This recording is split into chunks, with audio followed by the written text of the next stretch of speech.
হাজুরা বলে, আমি হাঁটু গেড়ে পেয়ারা নবীর সামনে বসেছিলাম, আমার এই মাথার চুলের মধ্যে মুবারক হাত লাগিয়ে বিশ্বনবী নিজে আমাকে আজানের প্রতিটা বাক্য শিক্ষা দিয়েছেন।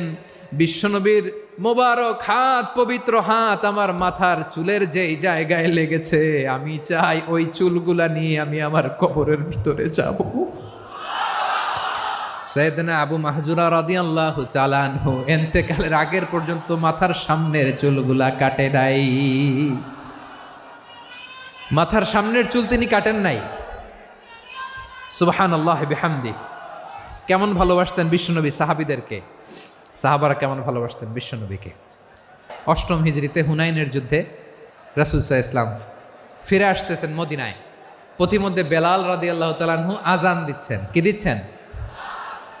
তো পাশে ছিল মুশরিকদের একটা পল্লী, কিছু মুশরিক তরুণ